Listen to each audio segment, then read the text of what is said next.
So good morning, everyone. We are so excited to be with you all today. Again, my name is Charlotte Weiss, and I will be presenting with Xochitth and Andres from ProBAR. We are a legal service provider in the Rio Grande Valley in Harlingen, Texas. And today we're going to be talking about how we can create more inclusive services for all. You just heard from ProBAR's legal department, and Xochitth, Andres, and I work in the children's team in the shelter services department. So we provide Know Your Rights presentations and legal interviews for unaccompanied migrant children who are detained in the Office of Refugee Resettlement Shelters and who are between the ages of 5 to 17 years old. And since March of 2020, ProBAR, as well as I think almost all legal service providers, have been working remotely with the stay-at-home orders. So we are going to be talking about how we have adapted to make remote services child-friendly and to make them inclusive for all children. So to talk a little bit about what we're going to be speaking about today, I am going to be talking about what makes the tender age population unique and the tender age services. And then I'll pass it on to my colleague Andres, who will do an introduction to the teen population. Our amazing in-house artist, Xochitth, will be talking about the in-house Know Your Rights presentations and presenting those. I'll be talking about best practices for the tender age Know Your Rights presentation. Andres will talk about best practices for the remote teen services, and then I'll wrap it up with talking about mental health and taking care of ourselves and the children we serve. So we are going to start with the little ones. So as I mentioned, ProBAR works with children who are between the ages of 5 to 17 years old. And Xochitth and I do a lot of work with the tender age children. And when we talk about tender age children, we're talking about children who are the ages of 5 to 12 years old. So what makes this population unique? Well, they may have a more limited vocabulary. They tend to have a more limited attention span. So as advocates, we need to be more aware and conscious of how much time we're spending with them. They may not be able to recall the exact chronology or order of events, and they may have difficulty recalling the frequency of events or when certain events started or ended. And though these may seem like barriers to services, we at ProBAR like to see them as opportunities to involve innovation and creativity in the services that we provide. So here at ProBAR, we do interviews and Know Your Rights presentations for all children. So for the tender age population, for the children who are between 5 to 12 years old, those interviews can last between 30 minutes to an hour. And we use a digital legal screening form on the platform of Legal Server. This is an example of what the legal screening form looks like. On the left side, you can see it has basic information, the children's information, their parents' information, who their sponsor is. On the right side, you can see a series of boxes, and those are boxes related to legal relief. So why the child came to the US, who their caretakers were to see if there's any SIJS flags, if there's any fears of return with asylum, if there's any trafficking flags, and finally, if there are any crimes committed in the United States once they crossed into the US. We use the same form for both young children and teens, but we wanted to give you all a sense of what that documentation looks like. So what are some best practices when interviewing tender age children? Well, to ask child-friendly questions. So when we're asking the kids about their caretakers, we can ask an open-ended question like, ¿Cómo le trata su mamá a usted? How does your mom treat you? In my experience, if we're asking about caretakers, young kids respond really well to asking, was this person a good caretaker or a bad caretaker? So if I ask a child, for example, su mamá es persona buena o mala, I'll have kids who will respond, my mom is good, my mom is bad, or sometimes my mom is good and sometimes my mom is bad. And so then I, as a screener, will follow up with the child and I'll ask, well, what happens when your mom is bad? Or what does your mom do when she's bad? And then let the child lead from there. In terms of asking if the child wanted to come to the US of their own will, or if it was something that was forced upon them, a child-friendly way that you can ask this question is, ¿Usted quería venir a los Estados Unidos o no quería venir? Did you want to come to the US or not? In terms of gathering how often a mistreatment might have occurred, you can ask the child, did this mistreatment happen one time or more than one time? So if there was gang mistreatment, you can ask, ¿La Mara le molestó una vez o más que una vez? You can also use the question, did this happen many times or a few times? So if an uncle was mistreating the child, you can say, su tío le pegó muchas veces o pocas veces.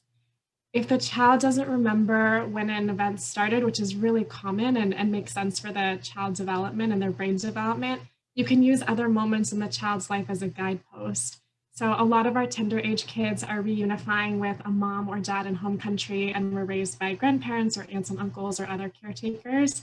And if one of those caretakers was mistreating the child, you could say, for example, if it was their grandmother, su abuela le dijo esas malas palabras antes de que mamá se fue a los Estados Unidos o después?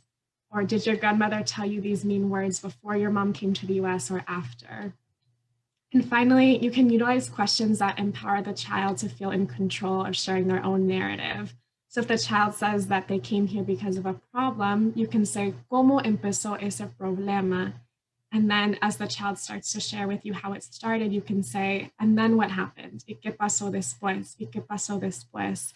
And the question, and then what happened, may seem like a really simple one, but it's such a powerful follow-up question because children, like all of us, we really think of our lives and our narratives in terms of a story. So asking, and then what happened, and then what happened, empowers the child to share exactly how they perceived the experience. It's also really important when working with young children to incorporate play and breaks. So when we do the services in person, I bring lots of toys, coloring pages, or blocks. And now that we're doing our services remotely, I'll ask the shelter if they can provide the child with a coloring page or with toys. And then for both in-person services and remote services, I take play breaks or movement breaks with the children every 5 to 10 minutes. So when we were doing the services in person, I would either like toss a ball back and forth with me and the child or let the child color for 5 minutes. And when I'm doing the service remotely, sometimes we'll do like a movement break together. We'll shake out our arms for 10 seconds and our feet.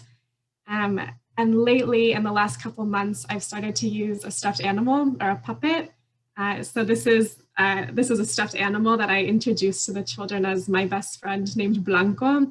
And I'll use a funny voice for Blanco. So when I introduce the puppet to the children, I'll say like, "Hola, joven, me llamo Charlotte.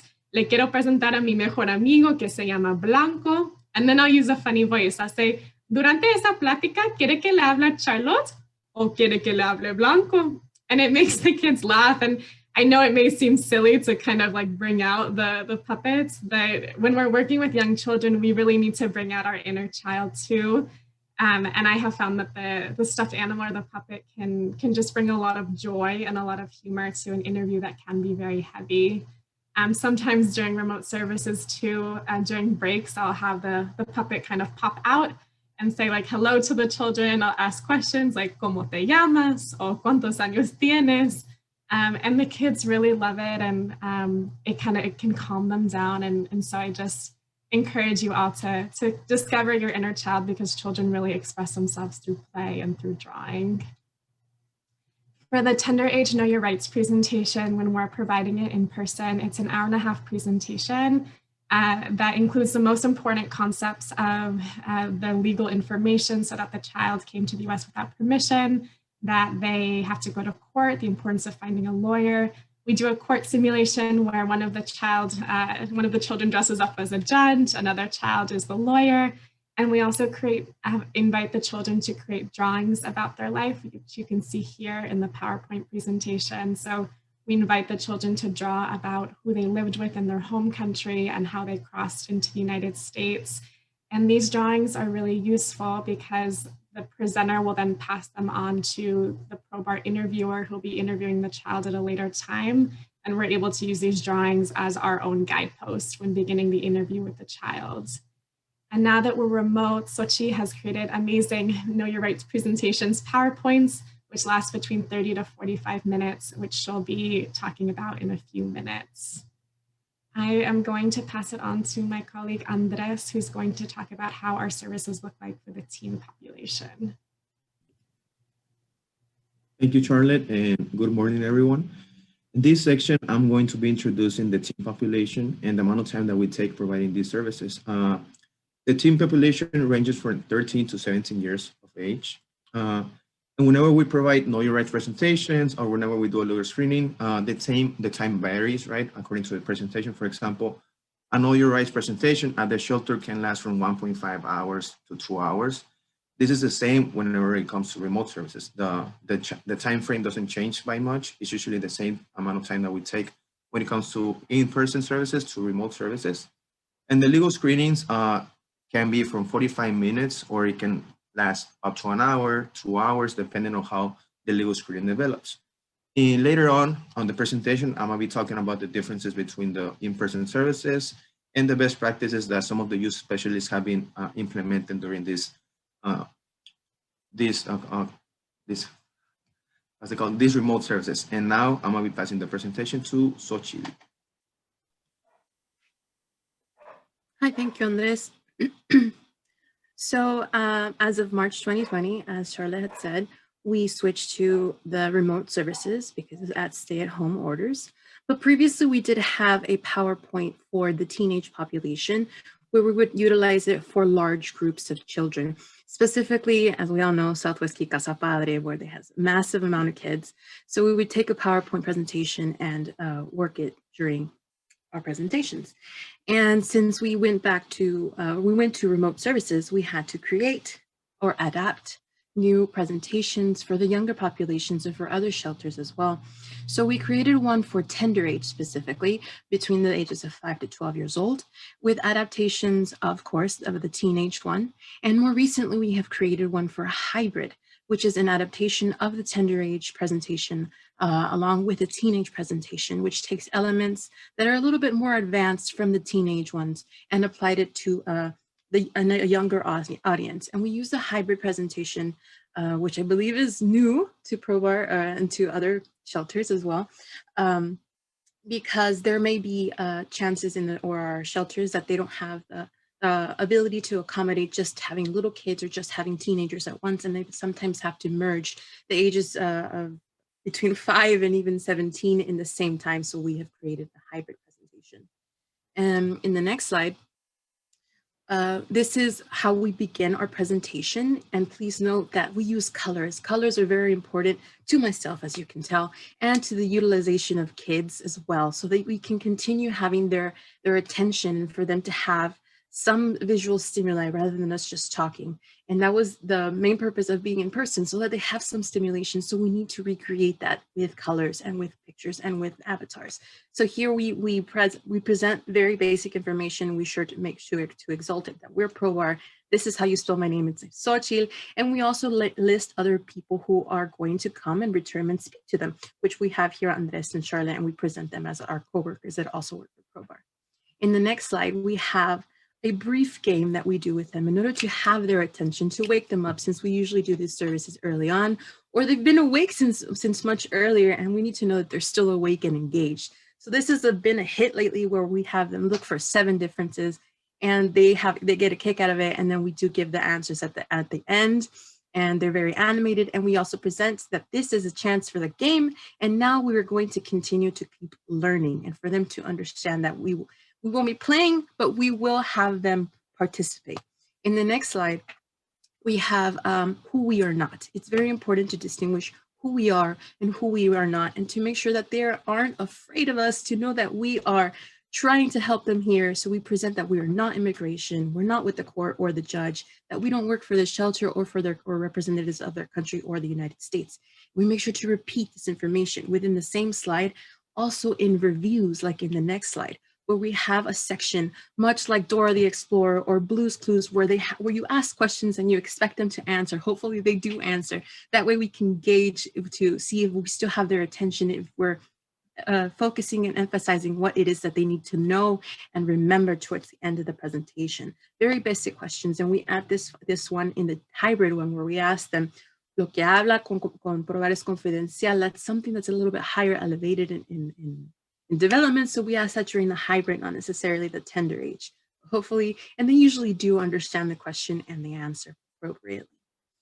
Okay, so in the next slide, we present in the hybrid presentation the 2 situations, the 2 problems that are occurring. 1, the reunification, and 2, the immigration problem for entering the United States without permission. This is not something that we usually go through with the little kids, but we do present it now for the elevated ages, as in who it is that where they're going, how they're going to get there, and their problem with immigration that they've entered for the United States, problema de inmigración. In the next slide, we delineate who it is that can help them leave the shelter, as in their sponsor and their case manager, and then we go through who cannot help them leave the shelter or what they don't need, as in to pay money, the services of ProBAR, and of course, another legal attorney. In the next slide, we introduce their form of identification or the release of VRF, verification of release, sorry, that is handed out by the Department of Health and Human Services. This is something new that we applied to the hybrid presentation, because this is something important that they will have to carry with them at all times once they leave the shelter. In the next slide, we show what it is exactly that's on here. Their name, their date of birth, their A number, and we like to joke around with them that there's going to be a picture, not of Chespirito Chavo del Ocho, but their picture, the pictures that they took the moment they arrived, recently bathed, tired, scared, not knowing what to do, and they usually laugh at that as well. But we explain that this is something that has to happen, and maybe they don't have their birth certificates or their ID or something that they travel with, but now that they'll have this, they'll have something to hold on to. It's very important. In the next slide, we present where exactly that it is that they are. Most of them know that they are in the United States, and they also know that they're in Texas, but they might not know what house exactly, what shelter, or what city, and we make sure to point that out and where exactly that is in the United States. We show them how big, just how big Texas is, and then we go through the countries that they're either from or that they've traveled through: Mexico, Guatemala, Honduras, and El Salvador. I myself know how to add extra flags to represent Ecuador, Nicaragua, and other countries that they may be traveling from if I have a list ahead of time of where the children are coming from. And they get so excited when they get to see their own flag, because they are very proud of where they're from. And it's great to see that as a presenter. So when we go through that, we also go who it is our family is. And here we have an opportunity to put our own avatars. As you can see, that is myself, not with colored hair yet, but that is myself, my mom, and my two dogs. And they love seeing that, because sometimes I do have these two pictures of my dogs, which they do look like them. And when I was previously in my room, my dog would come back and forth, and they would get a kick out of that as well, since it's some sort of interaction, something different that they don't get to see every day. So that's how we capture their attention. And from here, we segue to the next slide, where we present the family unit, who it is that they live there. And this is also to supplement the part where we used to have them draw in person, and who it is that they live with, which helps the screener in the future. So we ask them, tell us who you lived with: grandparents, parents, uncles, aunts, everybody. And we also have to say, but whoa, don't tell us right now. Tell the screener the next person, because of course kids love sharing that information. I live with my grandma, I live with this, Well, make sure to say that this is confidential, but we want you to share this all with our next presenter or screener who will be coming to visit you. In the next slide, which is one of my favorite slides, is how it is that they travel to the United States. Here I've animated several ways that the kids have been traveling to the United States. And here we have them raise their hand or shout out, yes, I've come through bus, I've come through train, I've come through plane, and all that stuff. And they get really excited because they get to see some type of motion. And we recently added the walking. And the final joke that we have here is that they traveled by burro or donkey. They usually laugh on this information. If they don't, we get a laugh out of it because, of course, it's a little bit ridiculous. But either way, that's something that they very much enjoy. And in the next slide, we segue into how or what it is that they crossed, what is a border, and some are very, very bright kids, and they know, and they're like, oh, frontera is this. And they were able to say, oh, yes, I've crossed mountains, but I remember the river. The river specifically is a border that I've crossed. And they know the name of el Rio Bravo, and we explain that it's Rio Bravo to other países in Latin America, and Rio Grande here in the United States, but it's the same river. We have another slide that mentions how it is that they cross the river with the animations of crossing on a lancha, balsa, swimming, or other means of getting here. And this is also part of the screening where we asked them, did you cross by day? What did you cross? Who did you cross with? That is also part of it. And in the next slide, we mentioned the fact that they have entered the United States without permission. Here's where we explain it a little bit more in detail. And we explain that they are in a removal proceedings on el proceso de deportación. We try to keep it as that. We do mention the law that is was not respected, because we do not use words as illegal or aliens or illegally or anything like that. We say without permission, and we try to make it very child friendly. And we explain that this law states that everyone who enters needs to enter with permission. And at this time, some people are saying that they have entered without permission. Maybe they received permission from their mom and dad, but not from the US government. And that's how we explain or represent immigration. ¿Quién es inmigración? And we exalt the top four that are in immigration, who are BP, CBP, ICE agents, and of course the trial attorney who will be present in the courthouse. We try to keep cartoons, try to keep it friendly, trying to keep it all at the same pace because we don't want to scare them. I know that man has a gun, but sometimes they do as well. So we try to keep it light and just have them know the agents that are part of this DHS. And we also explain who is not part of DHS. In the next slide, we do present that the police are not part of DHS and how they will always say to behave. And if there's ever a case of emergency, to call 911, and they know that number as well. We tell them what types of an emergency, what is an emergency, what is not, and who can present themselves if they ever dial this number, either the ambulance or the firefighters, or of course the police. In the next slide, we go over, this is something that we added for the hybrid, we go over the hielera because the little kids might not hear that word or know what that word is, but it's a processing center when they were the DHS, and we explain what it is that happened or took place there. Their photographs, the fingerprints, the questions, the responses, and sometimes that they received a phone call, sometimes not. All of these details go into the computer that DHS has, and it remains on record forever, as we tell them que nunca, nunca, nunca se borra. And this is something that they need to be aware of as well, the archivo digital. In the next slide, we go over some of the names of their A number because we condensed it to 3 since there's more than 5 sometimes. Número de archivo, expediente, número de A, just so they know they can have this in their head. Oh, I've heard that, I know what that is, because they will be using it later on in the future when they're making their phone calls to the EOIR, okay? In the next slide, we go over the NTA. This is something we added for the hybrid. We do it for teens. And we go into detail who gave them the document, what's it called, that they're in removal proceedings, their name, date of birth, their A number, how it is they entered, the allegations. And in the second portion, we go over the law that wasn't respected, the order that they've received for entering without permission, and of course, a date and time. This goes alongside with the identification. We tell them they have to carry those 2 papers at all times, regardless where they are, school, doctors, at the mall. Take them always have these as we present it to them and show them which they are.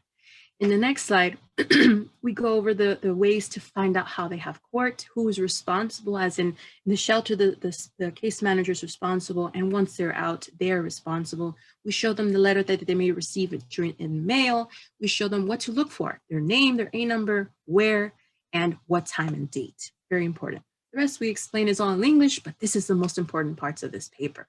Next, we show them, or we also do an example of the EOIR number, the robot that they get to call, that they can call at any time of day, as many times as they like, and that this is the most secure way of finding out about their court, that it is in English, but they can dial 2 for it to be in Spanish, and we do an example with them. We asked one of the kids to volunteer their A number, and then we do the call so they can hear, and they get really excited when they're like, oh, I don't have a court yet, but that's okay. It gives you more time to reunify with your shelter, with your sponsor, and then you get to do the same call. So don't be scared of this phone number. In the next slide, we go over who will be present in the court with little animations of who, or little avatars of who will be present. We have a judge here in this court that looks like this one in the middle, and I know y'all will know who it is. And we present who they work for, who they don't work for as well. And the interpreter, the secretary work in the court, the judge for Department of Justice, fiscal for DHS, and of course themselves, who may have to present themselves to the court by themselves the first time. And if they don't have an attorney, they can ask for something. And then the next time they can come with an attorney to represent them. So they don't really have to do anything else. And we do go over like a role play with them, with the judge, the basic questions that they may be asked in court. We do funny voices of like, ¿cuál es su nombre completo? And how old they are. And we usually take turns according to the kids who are in the room.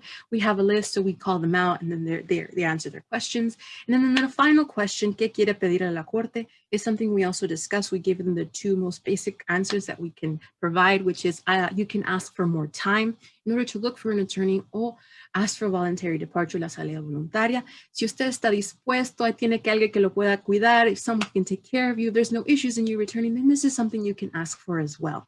And we allow them for any type of questions that they may have at this point, but we like them to remember, puedo pedir más tiempo, and we repeat and we repeat and we repeat, okay? In the next slides, we go over that sheet that's specifically for tender age. This is something that información básica para niños detenidos. In person, we would sit and have them color it so that they remembered el teléfono grande, so they can color it in. And in the next slide, I colored it in myself so that they can remember, go home, color it, give it to your sponsor so that they could put it on the fridge, put it on the wall to make sure that you're calling this number to make sure that you attend your court. Very important. And we also go over the other numbers of ProBAR and of the 911 number if there's ever an emergency, as well as going over their rights and such. And then the next slide is our final conclusion, where we again put our picture, our avatar, and we go over the main points that we went through in all the presentation. We let them ask questions if they have any, and we wish them well. We wish them lots of luck, and for them to reach out to us if they get to leave the shelter before we speak to them again. And we do remind them that we will be returning in order to speak to them, hopefully to understand their story a little bit better, why they traveled, how it is that can help them. And hopefully they remember us, remember probar, así como probar comida o probar pollito, and they remember that. So that's a really good strategy, just to keep repeating and keep it child friendly. And that was it for my part. I will pass it to Charlotte now. Thank you so much, Xochitl, and I hope you all enjoyed seeing those beautiful PowerPoint presentations. So I want to talk a little bit about some best practices for providing the NAE rights presentations to the tender age population. So as I had mentioned earlier, children really respond well when they are given information or are asked to talk about their narrative and life in a story. So when we talk about the NAE rights presentation and the information, we can create bridges or transitions during the presentation that create it like a story. So for example, Xochitl showed you the slide of who the children might have lived with in their home country, their grandparents, their uncle, their aunt, and then the next slide was how they traveled to the US. So when I provide the NAE rights presentation to bridge those two ideas, I'll say, after you left your home in your country, you started a great journey to the US. Or when we talk about the slide that has the information of how they crossed into the US, and then the next slide is about them being apprehended and the Ley 212A, I'll say, and after you crossed the river, you were apprehended by immigration. We're going to talk about why that happened. And kids will respond really well when they can see the information presented as a story with a beginning and a middle and an end. As Xochitl had mentioned, it's also really helpful to utilize repetition for the most important parts of the story. So what I'll do is I'll say, jóvenes, yo me llamo Charlotte y yo trabajo para probar. Todos digan probar. And then the kids will repeat after me. I'll say, ustedes entraron sin permiso, repita después de mí, sin permiso, and then they'll repeat after me. Just like the most important pieces, like your name, who you work for, that the kids came without permission, the más tiempo. And as Xochitl had showed, it's really helpful to use review questions throughout the presentation. You can do it like a call and response, like what ProBAR does, or however you see fit, but it's an opportunity to check for understanding, that the kids are understanding the most essential pieces of the presentation. And in terms of the remote Know Your Rights presentation with the PowerPoint, it's important to be extra expressive, big eyes, lots of hand gestures, using your voice intonations, being very expressive with your face. We, unfortunately, with the computer, only have the opportunity for the kids to see just one square of us. So we want to take advantage of it and make it like a show and make it really entertaining and engaging for the children. We want to interact as much as possible as well by asking the children, did anyone cross on the bus? Did anyone cross by the river? Doing the court interactive game, creating as many moments of interaction as possible.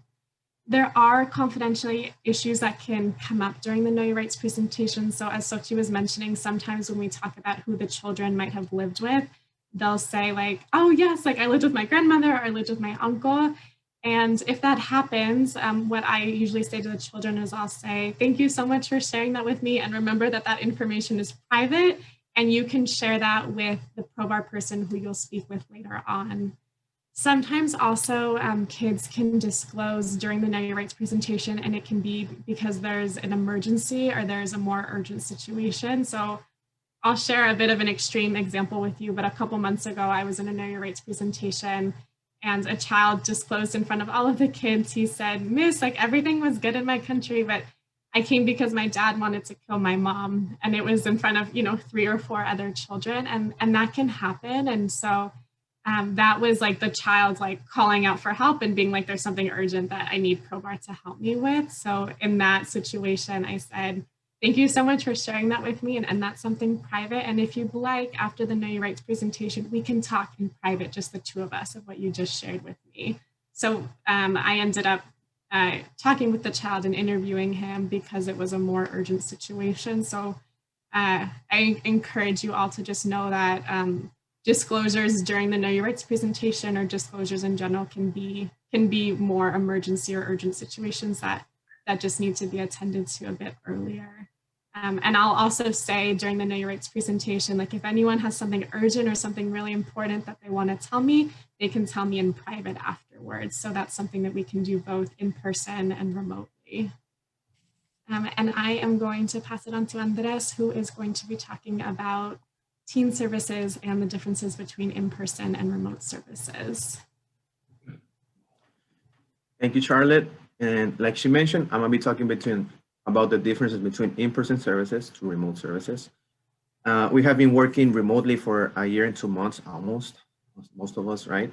And there have been several differences between the in-person services that we used to provide at the shelter and now remotely via the computer, via laptops, or any other electronic device. Before, whenever we would go to the shelter in person, we were able to provide toys for the minors whenever we were doing legal screenings. Also, we would take drawings for them to color. And whenever we were doing Know Your Rights presentation, we had the boards to assist us whenever we wanted to draw visual cues for the minors and stuff like that.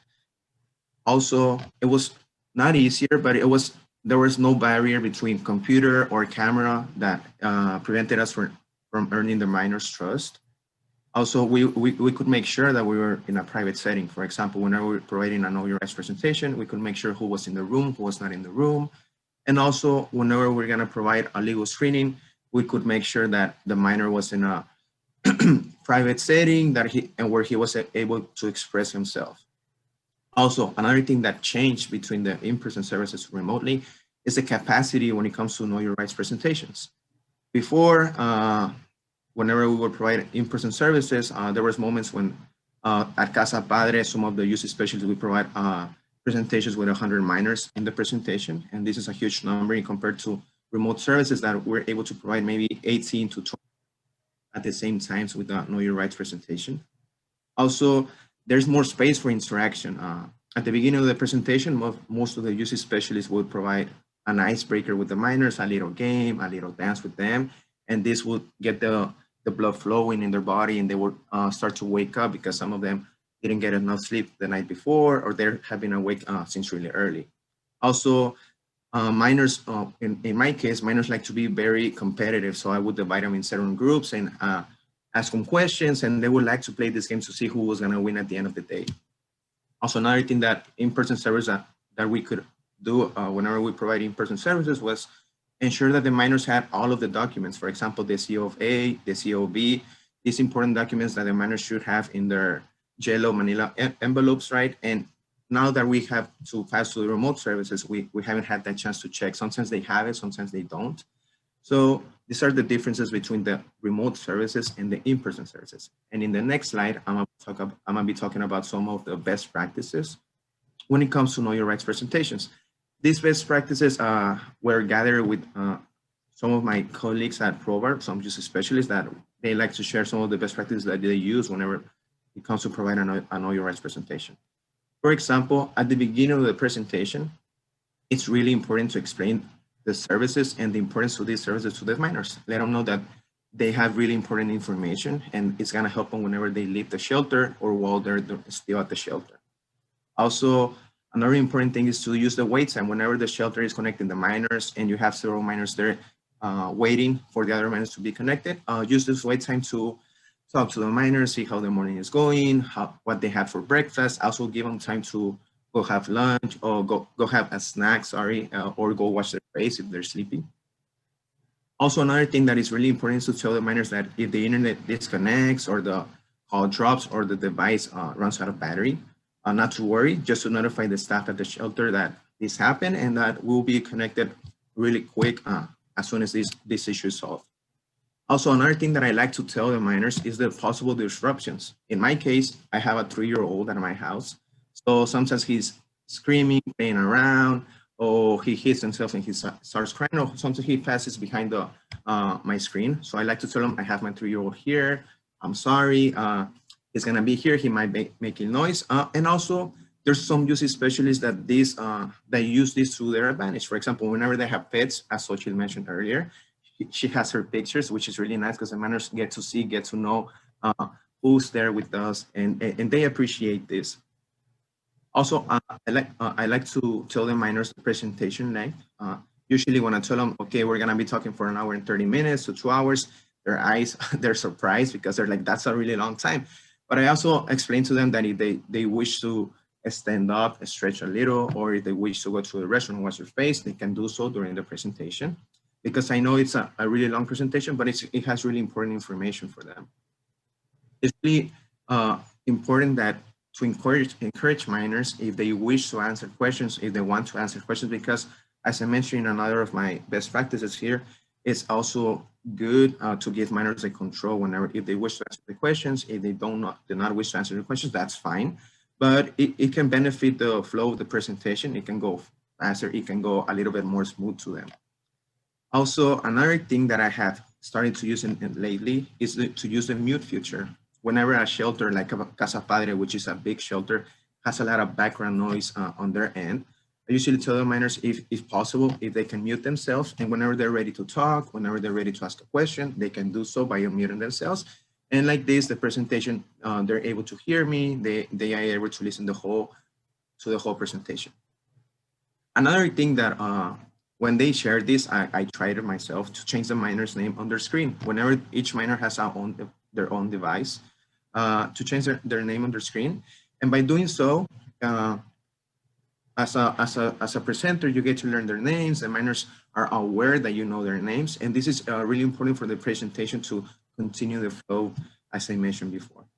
And towards the middle of the presentation or towards the end of the presentation, we like to give the minors a little break, a little opportunity for them to relax a little bit, go wash their face, stretch a little bit, talk to some of the peers that might be there in the room with them. Because after this, they come more energized to the presentation, and they usually want to go ahead and finish the presentation the right way. In the next slide, I'm gonna be talking about best practices when it comes to screenings. Some of the best practices that I mentioned before, for example, the internet disconnections, also explaining the importance of the services, are also best practices that involve screenings. Another best practice that is really good is to create a good network of communication with the person in charge of connecting the minors. This is because they're the person that are going to be helping the minors turn on their laptop again, connecting the Wi-Fi once again. So getting to know them, their name, how they're doing, how's the day. This is really helpful because they see that we are appreciating them when it comes to connecting the minors. Also, another thing that is really important when it comes to the screenings is to explain the importance of these services, because Know Your Rights presentation is different to a screening.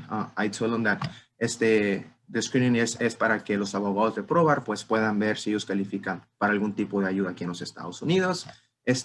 And also, I tell them that the screening is shorter than the Know Your Rights presentation, because they're like, again, with ProBAR, I'm gonna be 2 hours here with ProBAR again. No, I tell them it's usually 45 minutes, a little longer. It could be more than that, but I'm not gonna take away much of their time or the time of the day. Also, another thing that is really helpful is to ask the minor if they're in a private setting. This is because since we're not in person, we cannot check ourselves. So I ask the minor at the beginning if they're in a private setting or not. Sometimes they say yes, or most of the times they say yes, right? Because they are in a private setting. And this is really helpful for them because they are able to express themselves. They're able to express the information or to feel free to share the information with us. Another good thing that has been working for the minors and for me is to play music. I have discovered many good songs thanks to them, because I asked them, what music do you want to listen to that is PG-13, and they usually have some good adders that I have added to my playlist in Spotify. So these are a good thing that I have been using lately. Also, another thing that I like to do is to share the screen with the minor. Whenever I'm starting the legal screen, I tell them, this is where I'm gonna put the information that you're gonna be sharing with me. They usually, oh, está bien, mister, no se preocupe. And also, I ask them, ¿de qué aldea es? ¿De dónde viene? And we usually go to the little town and to the little placita in the town and see, okay, ¿qué hay aquí? ¿Qué vendían aquí? Yeah, they usually are like, pues aquí está la tiendita de esta señora. Oh, sí, aquí es mi casa. Por aquí está cerca mi casa. Usually, they don't tell me where the house is, but usually, por aquí vivía cerquitas. Oh, sí, es ahí la ciudad donde yo vivía. Another good thing that is good that is to talk about food with the minors, to see, oh, cómo está la comida en el centro, les gusta la comida del centro. Usually sí, está más o menos, pero pues no es como la comida de mi mamá, o no es como la comida de allá de Honduras. And it's good because whenever people interact and talk about food, they build a common ground. And I like to do this with the minors because they let their guard down. Some of my co-workers that have pets or inside pets like Xochitth or like Charlotte that has a Blanco, right? They use this as a way to interact with the minors and to help them whenever they feel overwhelmed, whenever they feel sad. And this puts the minors at ease. And finally, providing the minors with some words of encouragement, because not every person is able to travel to another country to start a new life. And I told them that they should be very proud of themselves because they have done something that not many people are able to do, and that everything they wish to accomplish here in the US, that they're gonna be able to do so if they wish to. And this is my last part of this, my slides. Next slide, I think, is gonna be Charlotte once again, and thank you. Thank you, Andres. So I wanna, we're closing up our presentation, and I just wanna take a moment to talk about mental health because I think it's so important as immigration advocates to talk about it openly and frequently. It is heavy within its own to be an immigration advocate, and to be an immigration advocate during the pandemic is 1.5 times, if not twice as hard. And so we wanted to end the presentation about how we can take care of our clients and how we can take care of ourselves, and just acknowledge that 2020 and 2021 have been incredibly heavy years, and to just send lots of kind of love and light to the advocates, because it is already hard, and COVID and the pandemic just made it even harder. So we want to talk about how we can take care of ourselves and each other. So in terms of taking care of the kids and our clients, here at ProBAR, we like to do a lot of grounding exercises. And so when children talk about, and adults talk about the trauma that they've been through, their brain is literally reliving that moment and reliving that experience. So grounding exercises are exercises that you can do to remind the child that right now they're in a safe place, that what happened to them in their home country will not happen to them here at the moment, God willing, at the shelter. And so some grounding exercises that I like to do, one is called 5, 4, 3, 2, 1. So we ask the child to name 5 things that they can see in the room where they're at. So it could be like a table, a chair, a lamp, 4 things that they're touching right now. So like the ground, their chair, their jacket, 3 things that they can hear, like my voice or people walking, 2 things that they can smell, which can be a little bit hard now that they're all wearing masks in the shelter, and 1 thing that they like about themselves. And so that is a really helpful grounding exercise. I also do breathing exercises with the kids. So I'll put my hand up, and then we'll inhale and exhale together as I trace my finger. So we'll inhale and then exhale, and then inhale and then exhale, and then inhale and then exhale. And that's been really helpful with the kids. Or as Andres had mentioned, it can be really helpful to play an age-appropriate song. There's also some amazing Pixar animated short films that I've played at the end of heavy screenings. My personal favorite is The Blue Umbrella, which I've included the link here, but there's lots of really good ones. And then in terms of taking care of ourselves during remote services, it's helpful to take breaks between interviews and services. Some of our colleagues will will share the screen with the shelter care workers to put a note that says, I'll be back in 5 minutes, or I'll be back in 10 minutes, just to let them know that they're gonna take care of themselves. to try to have a separation of space between your work from home and non-work from home area if possible. I am obviously in a bedroom, so I do not have the luxury of having a separate office, but there's a specific chair that I use, and that's how I separate space. And then on the weekends, I'll put my work computer and my monitor in my closet. So that's kind of how I separate my space. If possible, to have a change of clothes or even a shirt that you only wear from 9 to 5:30 for work, and then you can change out of in your non-work time. And then to request for a weekly or monthly time for team members to connect with each other. It's been hard for us, or it's been hard for me as an advocate to be socially isolated from my colleagues. And I think that's kind of like the beauty of doing immigration work in person, that you're sharing the weight with your colleagues in person. So we just have to be more intentional about it now, of creating weekly and monthly time for us to connect with each other so that we can help prevent burnout and social isolation.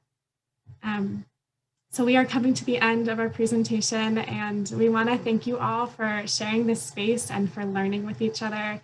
And we also wanted to close with some joy and some optimism, and these are pictures of our team during despedidas and bridal showers and birthdays, because ProBAR is with you for all of your events and all of your milestones. And to end the presentation with a sense of optimism that soon we are going to be all together again, and that we will be able to share our work and to share the weight. If you have any questions or comments, our emails are there. And thank you so much. It's been wonderful to learn with you all today. So we did receive some questions in the chat. Let's see how many we can answer appropriately. We had one from Linda Brandmiller asking if, do we offer VD as an option only after you're sure they do not qualify for any other remedy? We don't technically go that far.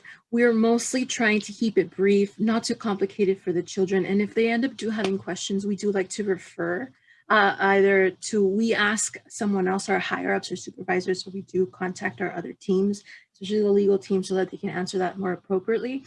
Usually we try to focus on asking for more time, ask for más tiempo, so that they can continue to have legal aid or service once they reunify. So we don't go too specifically as into like, when is the case to ask for VD or anything such. There is a second question by Robbie. Do you have a YouTube video? Charlotte, do we have a YouTube video? Yes, there is one. I can ask for permission from my supervisors, but there's one of me doing the hybrid Know Your Rights presentation with the PowerPoint. So there'll be more of this. And then there's another one of another colleague of ours doing the Tender Age Know Your Rights presentation on the board, which is what we would do in person. So I'll talk to Yasmin and we can kind of share all of that together so that if other advocates want access to that, they can. I'll just check with my supervisor on that one. Okay, and then we have two from Brandon. Is this presented on a laptop screen or via some larger screen? Both. Some shelters do have large screens where they sit kids in like a setting, a movie type setting, and then we do have kids who have their personal laptops, personal iPads, phones too, where they receive the services. Some do have individual settings, like an office space. Some have to be in their rooms, in their bunk beds. It's whatever is available, whatever private setting they can allow us. Sometimes they're in group settings, sometimes they're in individual settings. Another question, how long does this version of KYR take to present? The hybrid takes an hour and a half. The tender age takes from 30 to 45 minutes. And the full teenage presentation can take up to 2 hours. And from Victoria, how many kids do you usually have in one group for remote KYRs, and what is the setup like? Like we just explained, it varies. It depends on if the kids are medically cleared, if they're in isolation, if they're there in the shelter, maybe they're in a medical outing. We never have a set number. Every shelter works differently. I know that Andres has to deal with a lot more teenagers than I've had to, so maybe he can explain how his setups have been. Well, it depends, like such. depends on the shelter. Some shelters give each of the minor their own device. Like Casa Padre, I think the max we have done is 16 kids at a time whenever receiving a voting rights presentation. There's other shelters that only provide one device, and it could be a laptop, and it could be 10 minors at the same time. But I have never seen anything bigger than 18 minors at the same time in a Know Your Rights presentation when it comes to remote services. Right, and some shelters do provide headsets. Some don't, some do. We don't know what the circumstances are, if that's ORR involved, or if it's just a personal preference of the shelter. We do prefer them having headphones, of course, so that we don't have the echoes and all the other technical issues, but sometimes it's not allowed, and we just make do with what we were given. As for some of the other questions that I received, I will be reaching out to my supervisor. Maybe they can forward this information, whichever you would like to receive. Maybe like someone asked me for the VRF and for the notice from the court. If we're allowed to do that, definitely please take down our email. I'll write it down. Any of our emails to, if you need any of the resources, I would be more than happy to provide it to anybody. This is what it's for. It's to help each other, to help the kids out. So thank you so much for your attention today. I can answer a question, and then that was also sent to me on the chat. And then if anyone else has any questions or comments, we still have about 7 more minutes so people can ask those. So someone had asked, like, to what extent do I use the puppet? So I usually use this for like kids who are between 5 to 8 years old. And I have had, I had one interview where the child and I just like basically spoke in funny voices the whole time. And I just had like the stuffed animal on my shoulder, and then I just typed. And so like I was talking in a funny voice and he was talking in a funny voice back, but like we got all the information. So I have done it for like the full interview if the child wants to. I've also done it, like I've done it as a break. So between when we, as I had said, our legal screening form is divided into boxes, like legal relief. So after I finish each box, then I'll ask the kids if they want to take a break, or if they want to talk to Blanco. And sometimes I'll have the stuffed animal pop out of the corner, and then I'll ask questions like, ¿Cómo te llamas? Or I'll use like a funny voice, like, ¿Cómo te llamas? Or ¿Cuántos años tienes? I like ran out of questions once, and so I started to ask the child like, ¿Cuántos ojitos tienes? And she was like, 500. But it really works, and I recommend it, and I think I would just like let the child lead, and the child will tell you like if they want to talk to the puppet or not. And some kids are like really love it, and then some kids like just it just doesn't like speak to them, so you just let them lead. But I've done it both ways. I've done it as a break, and then I've done it during the entire interview.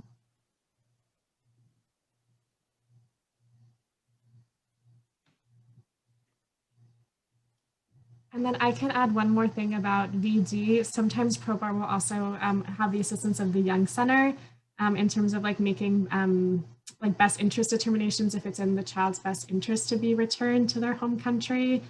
And then sometimes with the tender age interviews, the children may not know the story of why they were brought to the US or all of the dangers that are in their home country, because their caretakers might not have told them everything to protect them. So if we at ProBAR feel like we don't have the full story, or the child discloses flags, but they don't know all the details, which is very common and understandable for young kids, ProBAR will also do home country intakes or sponsor intakes. So a home country intake is where we interview the child's caretaker at home.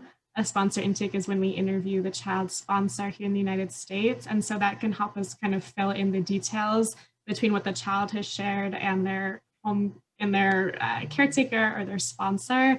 So we at ProBAR also do that, and we utilize that a lot more with children who are younger. And for children who are 0 to 4, we don't provide the tender age Know Your Rights presentation in a legal interview because they're so young, but instead we'll just conduct an interview with the sponsor or with the caretaker at home. So I wanted to add that detail as well, because sometimes young children may not know kind of the full reason of why they came to the US.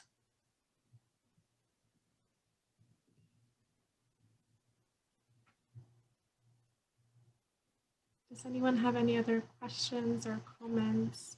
Charlotte, hi, and Xochitl and Andres. This is Grechka. I'm a staff attorney at ProBAR for the Unaccompanied Children's Division. Hi, Betty. You have the same background as me. I just wanted to share, congratulate you on your presentation. It has been great. And to say that in my experience, it does make a really big difference when you guys have been able to talk to the children before we attorneys do. When they have had the KYR presentation and have talked to the UC specialist, it's very important the work that you do, and all the techniques that you gave today are super enlightening. And the puppet, I loved, Charlotte. And I also wanted to share something that happened to me. It's like a funny story. Like Andres said about the music, I am from Puerto Rico. And now when I interview kids that are older, I tell them, do you know where Puerto Rico is? No. Do you know the song Despacito? Yes. Where I'm from. So goes with what Andres was saying. It's a good bridge to get them to open up. And also something very important that Charlotte said, it has been really good to me to thank the kids for their trust, for trusting us, because they share really hard stories, and it's important for them to feel that we value their trust. So gracias, muchachos. This was excellent. Thank you so much. Thank you. Thank you. And I really encourage, there's so much, we can all learn from each other, and Xochitl, Andres, and I are not lawyers, but we know how to talk to children, and Grechka and the attorneys at ProBAR know the law, which we don't know. So I just want to encourage your teams to collaborate as much as possible, because we all have expertise in something, and we can all learn from each other. And the lawyers help us ask questions that they need to know for the legal case. We can help the attorneys with creative ways to talk to children. So there's so many ways that we can all collaborate to provide better services to the kids. So please continue to lean on each other and learn from each other. I